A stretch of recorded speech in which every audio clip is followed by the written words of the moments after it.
As most of you guys already know, yesterday I launched my AI writing tool, which is called WordRocket AI. I appreciate all of your support, those of you who created a free account and those of you who upvoted us on Product Hunt. So in today's video, I'll be doing a head-to-head comparison between ChatGPT and WordRocket AI to see which one of these tools will actually generate the better articles, the better blog posts, the better long-form content. Also, if you are using WordRocket and you're running into any issues, please send me over an email and we will be more than happy to resolve whatever issue you may be having. If you want to try out WordRocket for yourselves, there will be a link in the description for you to try it out for completely free. So first off, what I did was I generated an outline using ChatGPT. I told it that I want you to create an outline for this blog post, which is, will AI replace software engineers? As you can see, it was able to create that outline for us. So now what I'm going to do is I'm going to prompt the AI to create the full article. But before I do that, let's head over to WordRocket.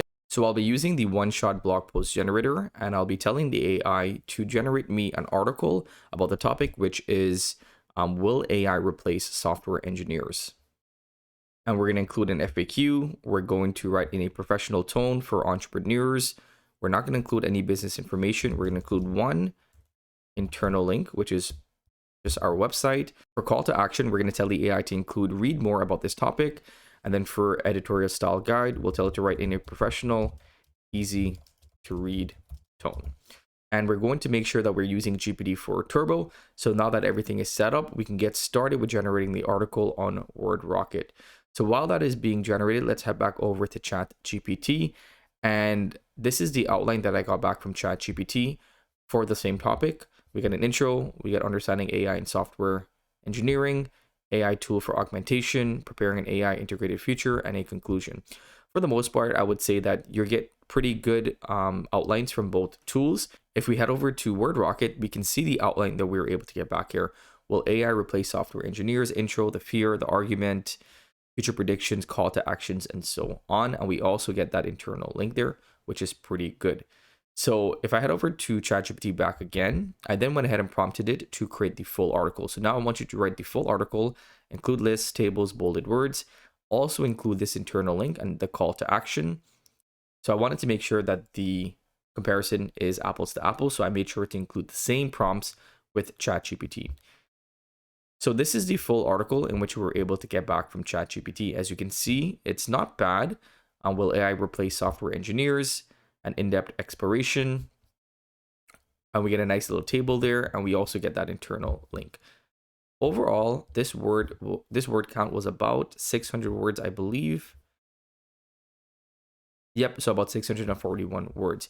Now, if we actually go ahead and take a look at the article that we got back from WordRocket, we can see that the first article here is pretty decent, I would say. We get a meta description, we get an intro, we get some lists there, and we also get that call to action with internal links, and we get a FAQ.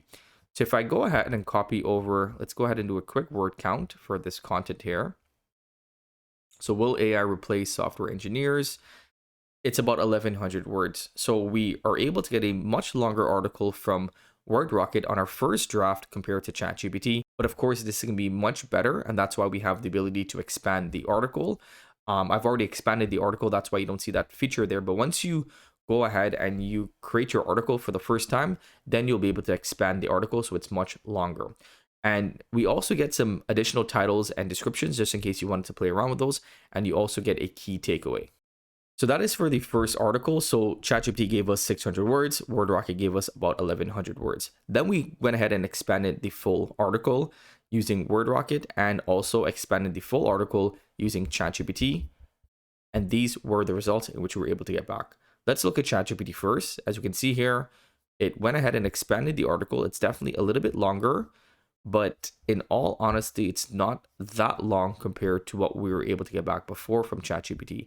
So this article here is 700 words. So about 100 words more from ChatGPT. While if we head over to WordRocket, we can see that the expanded article is much, much longer.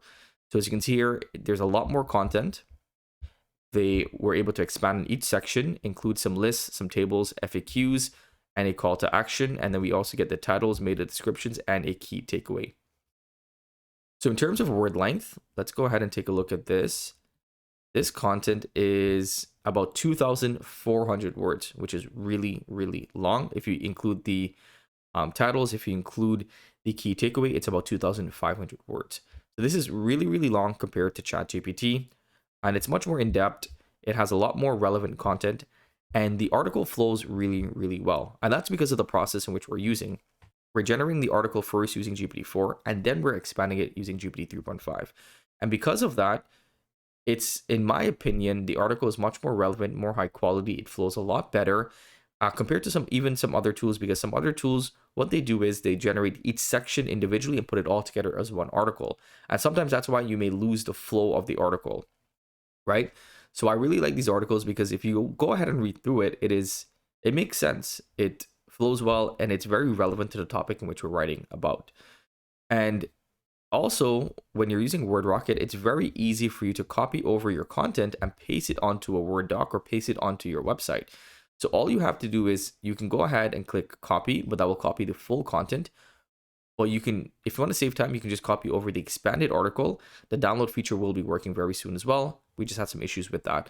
But once you click copy, then you can go ahead and paste that onto a Word document.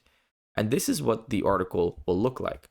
As you can see, it's very optimized already. And then you can just go ahead and pop that onto your website. As you guys know, when you copy over things from ChatGPT, it's a little bit harder to get the right formatting. Sometimes you have to play around with it and so on. So if we're just comparing the content, I would say that we were able to get much more superior content from WordRocket.ai. I'm not just saying that because it's my tool. If I'm being totally unbiased, if you take a look at the first article from ChatGPT and the article that we got back from WordRocket, we can see there's a clear difference in length, in quality, and in information in which we're able to get back. So for content, I would definitely choose WordRocket over ChatGPT. We are using the GPT-4 Turbo and the GPT 2.5 Turbo APIs, but because of our prompts and our process, it allows us to get a lot more out of the AI compared to ChatGPT. But if I'm being completely honest, I do think that there's a couple of things that ChatGPT has that makes it a little bit more convenient compared to WordRocket.